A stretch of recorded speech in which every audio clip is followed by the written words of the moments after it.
देखिए, बिहार मद्य निषेध 14 मई 2023 को 689 पोस्ट का एग्ज़ाम हुआ है और एग्ज़ाम बहुत अच्छा से हुआ। और आप सभी जानते हैं कि जो पढ़ाए थे लगभग 60 से 70 क्वेश्चन आपसे वादा किए थे कि हमारे क्लास से ही आएगा, और हमारे क्लास से ही 60 से 70 क्वेश्चन आपके एग्ज़ाम में पूछे भी गए हैं। तो चलिए अब आपको बताते हैं कि कौन कौन से क्वेश्चन आपके एग्ज़ाम में पूछे गए थे। और देखिए, लाइन सिरे नहीं बता पाएंगे क्योंकि बताना बहुत ही ख़राब है। आप लोग कॉपी पेन लेकर बैठिएगा और कॉपी पेन से मिला लीजिएगा कि मद्य निषेध के एग्ज़ाम में कितने क्वेश्चन आपने सही किए, क्योंकि जब तक आपको पहले ही बताए थे कि 80 से 85 क्वेश्चन जब तक आप सही नहीं कीजिएगा तब तक आपका रिजल्ट नहीं होगा। और सभी 100% ओरिजिनल क्वेश्चन है, तो आप सभी शुरू से लेकर अंत तक वीडियो में बने रहिएगा और एक एक क्वेश्चन को आप लोग सावधानी से मिलाइएगा। देखिए, पहला क्वेश्चन पूछा गया था, निम्नलिखित में कौन आंध्र प्रदेश की नई राजधानी है। एक क्वेश्चन पूछा गया था कि निम्नलिखित में कौन आंध्र प्रदेश की राजधानी है। तो देखिए, अमरावती रहता तो आपका बिल्कुल राइट आंसर हो जाता, लेकिन अमरावती ऑप्शन में नहीं था। ऑप्शन ए होगा नहीं, ऑप्शन बी होगा नहीं, और अमरावती ऑप्शन में है नहीं। तो या तो कुर्नूल होगा या विशाखापट्टनम होगा। तो इसका सही जवाब ऑप्शन सी हो जाएगा, विशाखापट्टनम।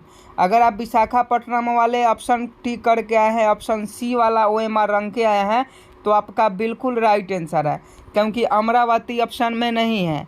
और जब अमरावती ऑप्शन में नहीं है तो विशाखापट्टनम ही आपका बिल्कुल राइट आंसर होगा। दूसरा क्वेश्चन पूछा गया था कि बिहार सरकार ने गरीबी हटाने के लिए कौन सी योजना चालू की है। आप सभी जानते हैं, तो फटाफट बताइएगा कि बिहार सरकार ने गरीबी घटाने के लिए कौन सी योजना चालू की है। इस प्रश्न का सही जवाब बताएं कि बिहार सरकार ने गरीबी घटाने के लिए कौन सी योजना चालू की है। तो आप सभी जानते हैं कि बिहार में जीविका दीदी जो योजना है, यह सरकार चालू की है। बिहार में हर गांव में एक जीविका का समूह होता है जिसको स्वयं सहायता समूह कहा जाता है। तो बिहार सरकार ने गरीबी घटाने के लिए जीविका योजना शुरू किया है। तो अगर आप ऑप्शन बी वाले आप OMR को रंग के आए हैं तो आपका बिल्कुल सही है। और आप लोग बस मन लगा के ध्यानपूर्वक देखिएगा और सही जवाब बताइएगा। देखिए, अगला क्वेश्चन पूछा गया था कि किस भारतीय निशानबाज ने ISSF राइफल पिस्तौल विश्व कप 2023 में 10 मीटर एयर पिस्टल प्रतियोगिता में स्वर्ण पदक जीता।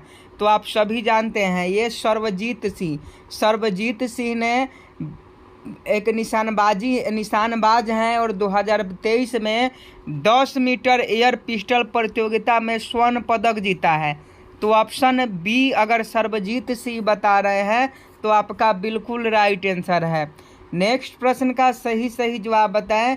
75वें गणतंत्र दिवस परेड में किस राज्य की झांकी को प्रथम पुरस्कार मिला। 75वें गणतंत्र दिवस परेड में आप सभी जानते हैं, ये क्वेश्चन आपको पहले भी करवाए थे, बताए भी थे कि 75वें गणतंत्र दिवस परेड में उत्तर प्रदेश राज्य को 75वें गणतंत्र दिवस परेड में उत्तर प्रदेश राज्य को झांकी को सर्वप्रथम पुरस्कार मिला। तो अगर आप उत्तर प्रदेश बता रहे हैं तो आपका बिल्कुल राइट आंसर है। अगला क्वेश्चन पूछा गया था कि केंद्रीय बजट के संदर्भ में निम्नलिखित में कौन गैर योजना के व्यय के अंतर्गत आता है। तो इसका सही जवाब बताएं कि केंद्रीय बजट के संदर्भ में निम्नलिखित में कौन गैर योजना के अंतर्गत आता है। तो इस प्रश्न का अगर आप ऑप्शन 2 बताए, नहीं, यहाँ कूट द्वारा समझाया गया है। तो इसका सही जवाब देख लीजिए, 2 और 3 अगर आप बता रहे हैं तो आपका बिल्कुल सही नहीं, ऑप्शन सी हो जाएगा। ये चारों जो है वह गैर योजना व्यय के अंतर्गत आता है। रक्षा व्यय, ब्याज भुगतान, वेतन, पेंशन, सब्सिडी। तो 1, 2, 3, 4 बिल्कुल राइट आंसर हो जाएगा। तो इस प्रश्न का ऑप्शन सी अगर आप बता रहे हैं तो आपका बिल्कुल राइट आंसर हो जाएगा। अगला क्वेश्चन पूछा गया था, देख लीजिए, 5% साधारण ब्याज प्रति वर्ष की दर से निवेश की गई राशि को उसके मूल्य में 50% की वृद्धि करने में किया गया समय कितना लगेगा।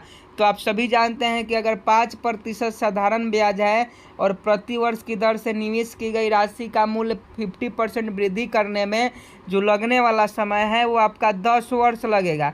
तो 10 वर्ष ऑप्शन में है, देख लीजिए 10 वर्ष ऑप्शन में है कि नहीं, आप ये देख लीजिए।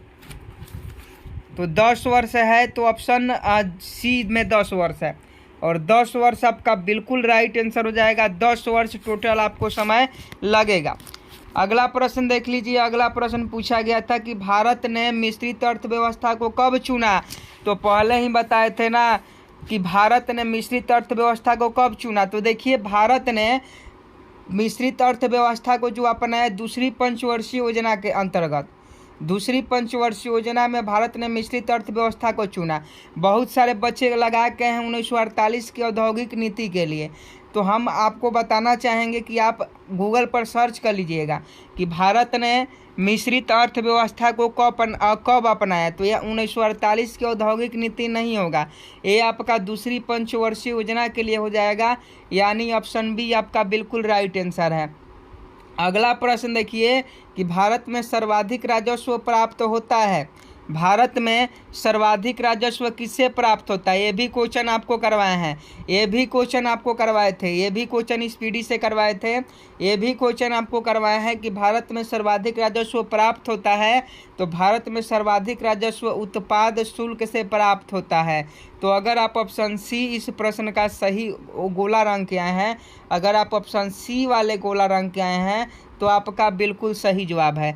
देखिए पीडीएफ लेने के लिए आप लोग चैनल को सब्सक्राइब कर बेल आइकन को प्रेस कीजिएगा, तबे पीडीएफ मिलेगा। तो जो लोग भी चाहते हैं कि पीडीएफ मिले वो सभी चैनल को सब्सक्राइब कर बेल आइकन को प्रेस कर लें ताकि पीडीएफ उनको मिल सके। और फटाफट बताइए कि सार्वजनिक वस्तु का क्या अर्थ है। सार्वजनिक वस्तु का क्या अर्थ है, ये क्वेश्चन पूछा गया था। तो यह आपका ऑप्शन बी हो जाएगा, एक वस्तु जिसका लाभ अविभाज्य रूप से पूरे समुदाय को लाभ पहुंचाता है। सार्वजनिक वस्तु का यही मतलब होता है। अगर मान लीजिए कि आपके गांव में सार्वजनिक चापाकल है तो आप ही केवल उस पे से पानी नहीं पीते हैं, पूरा गांव के लोग उस चापाकल से पानी पीते हैं। तो मतलब वह हर व्यक्ति को लाभ पहुंचा रहा है। तो ऑप्शन बी सही जवाब हो जाएगा। कलम कॉपी लेके बैठिए और मिला लीजिए कि सही सही जवाब क्या हो जाएगा। आगे देखिए, निम्न में से कौन सा अस्पताल हाल ही में कैंपस में फायर स्टेशन वाला भारत का पहला अस्पताल बना है। तो इस प्रश्न का सही जवाब फटाफट छाप दीजिए।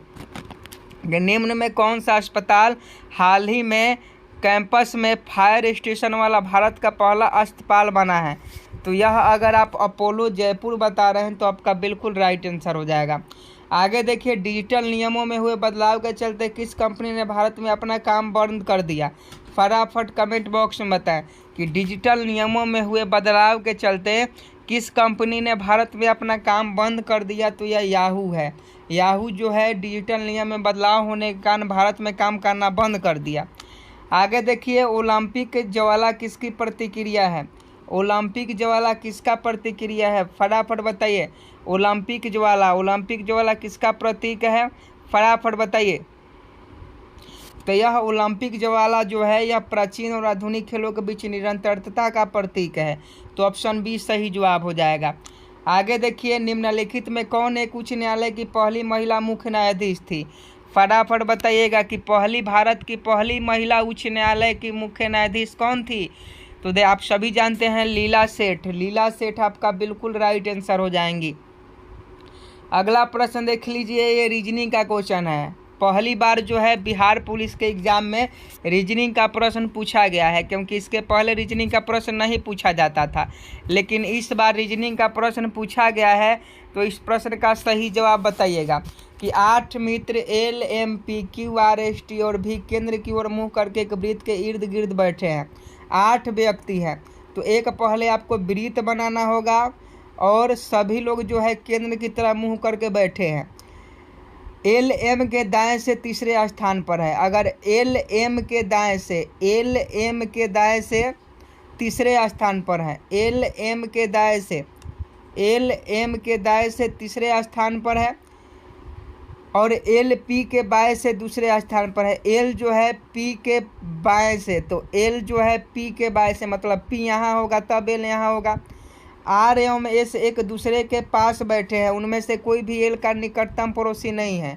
Q T के दाएं से दूसरे स्थान पर बैठा है। V S के दाएं भी एस के दाएं दूसरे स्थान पर बैठा है, भी के बाएं तीसरे स्थान पर कौन होगा, तो ये आर होगा। आर अगर आप रंग के आए हैं तो आपका बिल्कुल सही जवाब है। ये रीजनिंग का प्रश्न है और रीजनिंग में अगर आप आर रंग के आए हैं तो आपका बिल्कुल सही है। अगला प्रश्न पूछा गया था कि ज्ञात कीजिए कि निम्न में कौन अक्षर श्रृंखला दिए गए नियमों का पालन करती है। रीजनिंग का क्वेश्चन है। तो यहाँ देखिए डी ई एफ 2 जोड़ा एफ, जी एच आई जे 4 जोड़ा J, K L M N O P 6 जोड़ा, P Q R S T U V W A नहीं है। यहाँ देखिए जी एच आई 2 जोड़ा, आई जे के एल एम 3 जोड़ा, M N S M N O P Q R S 5 जोड़ा, फिर 2 बढ़ा दिया 7 जोड़ा। तो ये आपका ऑप्शन बी हो जाएगा। पहले 2 जोड़ा, फिर 3 जोड़ा, फिर 5 जोड़ा, फिर 7 जोड़ा। तो यह आपका बिल्कुल राइट आंसर है, यानी ऑप्शन बी इस प्रश्न का बिल्कुल करेक्ट हो जाएगा। अगला क्वेश्चन पूछा गया था कि 6 दोस्त केंद्रों की, यहाँ देखिए 6 दोस्त केंद्र की ओर मुंह करके एक वृत्त के इर्द गिर्द बैठे हैं।